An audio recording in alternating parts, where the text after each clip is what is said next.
All right, I'm going to go over 6 articles that I found today about Ebola. It's really depressing stuff, really scary, but the information needs to get out there. People need to start preparing for this. It's coming. The family of the sick man who had endured Ebola's telltale symptoms for 6 days took him by taxi to treatment centers here in the capital twice, only to be turned back at the gate each time for lack of beds. He died at home, his arms thrashing violently, and blood spewing out his mouth in front of his sons. We had to carry him home 2 times because they could do nothing for us, said Eric Guay, 25, as a team of body collectors came to retrieve the corpse of his father, Odon Guay, 62. The only thing the government can do is to come for bodies. They are killing us. So many Ebola victims are dying at home because of the severe shortage of treatment centers here in Monrovia, Liberia's capital. They are infecting family members, neighbors, and others in a ballooning circle of contagion.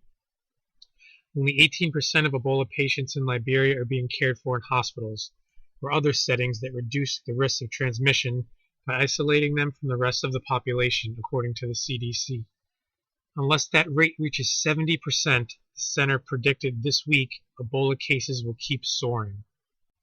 In its worst-case estimate, Liberia and Sierra Leone, 2 of the 3 West African countries hit hardest by the outbreak, could face 1.4 million infections by January 20th, more than 10% of their combined populations of about 10.3 million.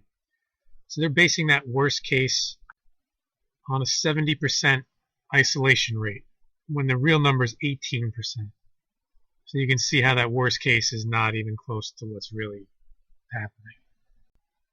And also that 1.4 million is assuming that it doesn't leave those countries. That's 1.4 million in those 3 countries, not even counting Nigeria or anywhere else that it happens to spread.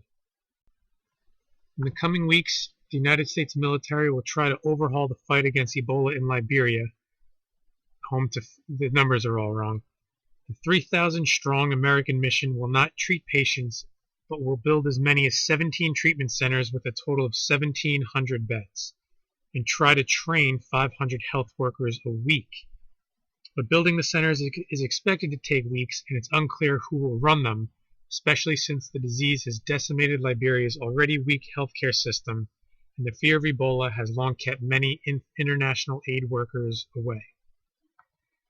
So the U.S. is going to try to install 1,700 beds when they're talking about millions of people being struck in with this.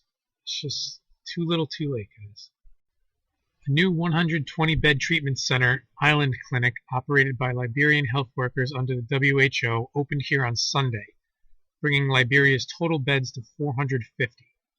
The agency is hoping to open 2 additional centers with a total of 400 beds here in the capital over the next month, but it's unable to find international workers to operate them. Last week in Bong County in central Liberia, the International Medical Corps began operating a treatment center built by Save the Children. The Medical Workers and Doctors Without Borders are the only international organizations operating treatment centers in Liberia. Sean Casey, the leader of the Medical Corps in Liberia, said he hoped to increase the center's current capacity of 10 beds to over 70 beds in the next 6 weeks. But because of the fear of Ebola and the time commitment required of foreign volunteers, the organization has been unable to draw doctors and nurses from its usual pool, he said. The organization is recruiting health workers for the first time in the Philippines, Jordan, and Ethiopia. Like most experts here, Mr. Casey was skeptical of the American military's plan to find and train 500 health workers a week. It took us a few weeks to just open 10 beds, he said. It worries me that some of their facilities will be open before they're ready. And I'm skipping ahead in the article here. It says, we came here for the husband last week, and we're back today for the wife. And maybe next week we'll be back for the children, said Alexander Nyanti, 23, a body collector, who was picking up the corpse of Lorpu David, 30, in a central Monrovia neighborhood off Gurley Street.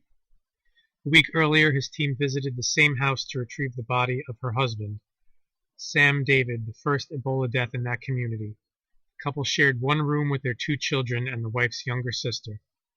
The little boy is not feeling all right, John Sacchi, the community's chairman, said as the four collectors pulled Miss David out of a dark room in the back of a house, each grasping a limb.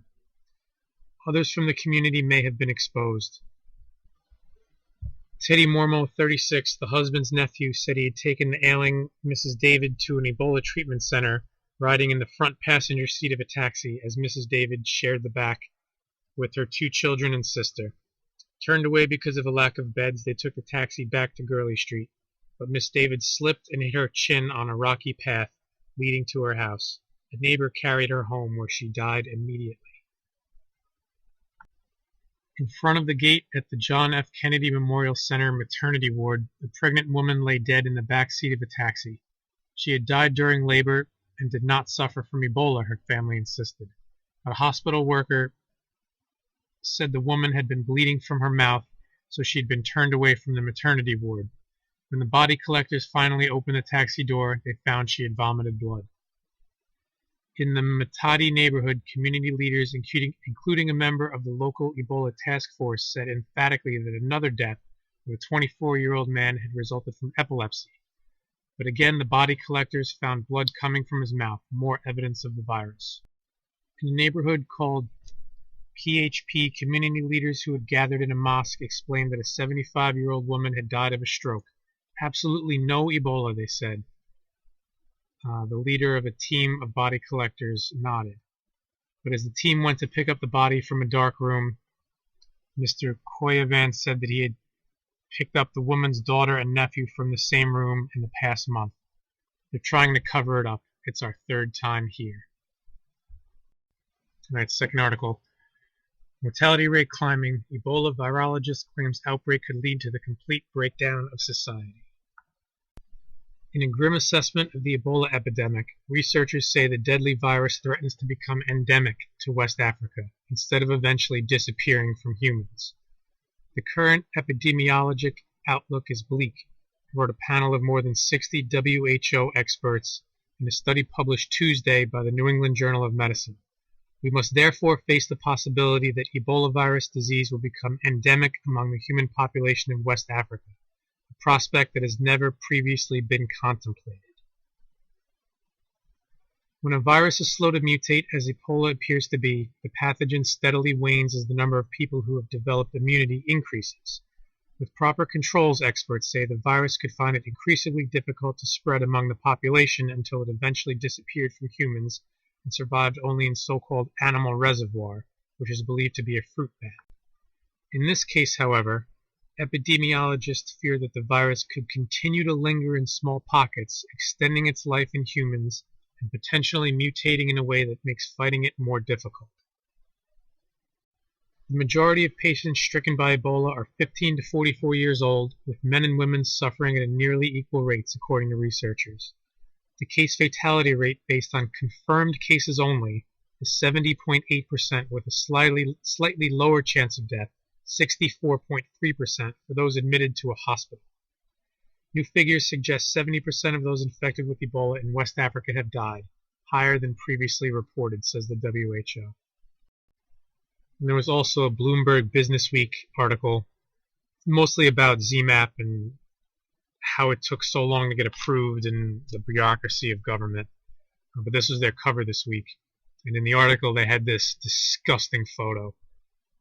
Brantley's got his little American flag pin on. Just nasty. This guy was never sick.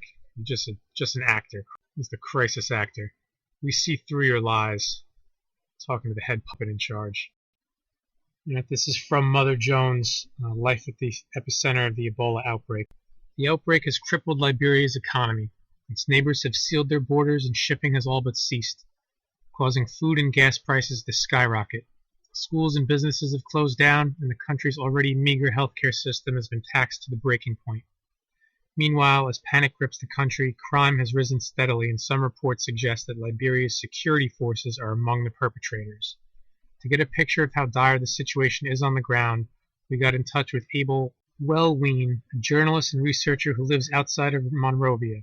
He conducted a handful of interviews with Liberians in his neighborhood in the second week of September, and also provided his own harrowing story of what it's like in the country. The outbreak has forced many Liberians to stay indoors and avoid interacting with other people, since the virus can be caught merely by touching the sweat of an infected person. Once common forms of physical contact like handshakes have become rarer. There's a lot more interviews in the article. I'm just taking this one in the interest of time. John, a Liberian employee in the International Committee of the Red Cross. I see so many people. Sometimes they are walking to town about 6 miles. Even if they have money, they prefer walking a distance and saving the money to buy food so that they will eat for the day. We tend to be afraid to assist someone from the vehicle, even to tell them the distance they are going, because we don't know who is carrying the virus. Lawrence, the Liberia County Director for Accountability Lab. Hunger is really hitting the country. If the ships are not coming, farmers are not making rice, the stockpiles are depleted, the animals are eating the crops. What happens then? The production will decrease, the price will increase, and if you don't have money, what is going to happen? Hunger is going to strike. This is a serious war, without bullets. Esther, I was a victim about 4 days ago. I just left my back door open to hang clothes in the front. By the time I was back in, someone had snuck in and took 2 phones I had charging. Because the children are not in school, most of the young ones are turning to crime, and not just the young ones, even people who are working and they're not able to work now. Some of them are thinking, how do they maintain their families? They're collaborating with some of these criminals to get their way through. Francis, Liberia is declining, the economy is declining, and things are just getting difficult on a daily basis. We are not free to move around, and we are not free on our own country because of this deadly Ebola virus. We are urging the international community to come to our rescue for the downtrodden, because pretty soon there will be another war, and that will be the hunger war. It's not just the virus, deadly as it is, that's causing the problems. It's the societal decline. Once this hits, you can't go out and get food. You can't go and do anything. So you need to steal. You need to do whatever you can to support your family. And this is not just going to happen here. It's going to happen wherever this virus goes. All right, this is from an article on the Telegraph UK. All the links will be down below. Like every other volunteer who serves with Doctors Without Borders, Stefan Lilligren joined up to help the sick and destitute. In 15 years with the agency, has been everywhere from Afghanistan and Kosovo through to South Sudan and East Timor. The hard and often dangerous work compensated for by the knowledge that he is saving lives. His latest mission in Ebola-hit Liberia offers rather less job satisfaction. As field coordinator of MSF's new 160-bed Ebola treatment center in the capital, Monrovia, one of his tasks is to decide which of the sick people who arrives outside the clinic gates should get treatment. Such is the scale of the outbreak that for every 20 to 30 new patients the clinic admits each day, the same number are often turned away, despite the likelihood that they will go home and infect their relatives.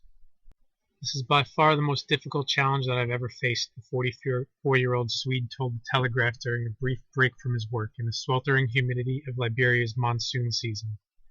Every day I have been faced with impossible choices and decisions that are inhuman to make. Having to tell someone that they can't come in when they are screaming and begging to do so is an indescribable feeling, especially when you know they may go back to families who might well then get sick themselves. Outside the clinic an hour earlier, a grisly scene demonstrated Mr. Lilligren's point. Resting down, face in the mud, was the body of Dauda Kone, 42. He had been lying there dead since daybreak. He was vomiting a lot and had symptoms like Ebola, so we put him in a pickup truck and took him there for treatment, said one young man outside. When we got here last night, he was still alive, but the clinic would not accept him. He died at dawn today. When the Telegraph mentions this to Mr. Lilligren, he nods. Having dead or dying patients outside the clinic overnight is a regular occurrence, he says. The reason being that once night falls, the hospital does not admit anyone. Handling Ebola patients requires extreme care at the best of times. It would be dangerous to do so in the dark.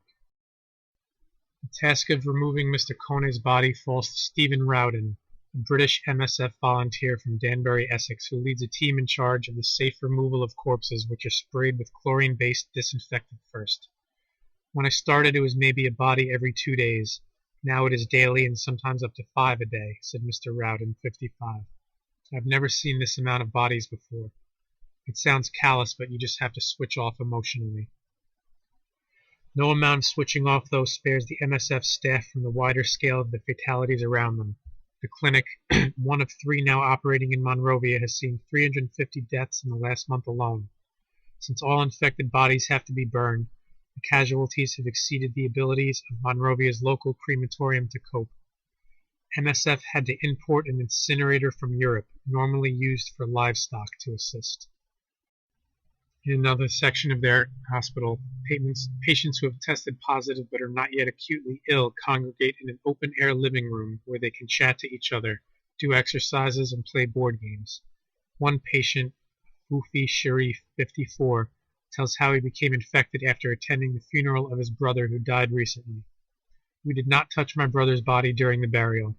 We used plastic bags on our hands to make sure that didn't happen, he insists. But 8 days after, I started feeling sick. And the last one for today. 1,000 nurses and healthcare workers stage protest in Las Vegas. Ebola could easily come to our shores, and we are not ready.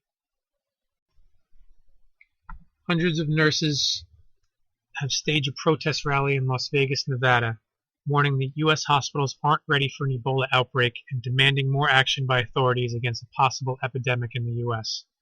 About 1,000 nurses and healthcare workers attended the Planet Nurse Convention on Wednesday, chanting slogans to raise awareness about the increased danger and death from Ebola.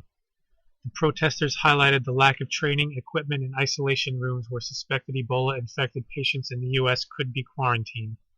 They also took part in what they called a die-in by laying on the ground in imitation of dying Ebola victims. Ebola can easily come to our shores and we're not ready, said Julia Scott, a registered nurse from Largo Medical Center in Honda, who was attending the rally. The rally included a moment of silence for international health workers who have died while caring for Ebola patients in West Africa. It's not acceptable that these people are dying, Roseanne DeMarco, executive director of National Nurses United, told her fellow protesters. It is going to come here, she said. 4 Americans have been or are being treated for Ebola in the U.S. after contracting the virus in West Africa.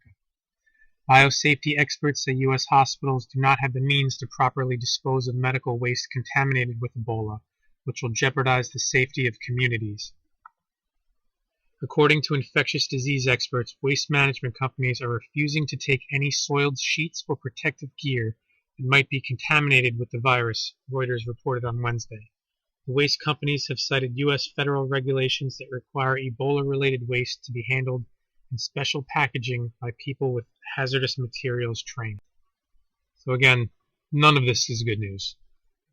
It's going to get worse, and it's going to spread. If not worldwide, then at least out of that region of Africa. It's going to go somewhere else, and once it goes there, all bets are off. So I suggest going to biodefense.com and checking out the videos they have over there about how to strengthen your immune system and how to fight it off naturally, because any ZMapp or whatever drugs they give us or a vaccine, it's not going to help. If anything, it might harm us further. So really the only thing we can do is take care of ourselves internally to strengthen our own immune systems as much as possible. Wash your hands and just be smart where you go, what you touch. All right, be safe.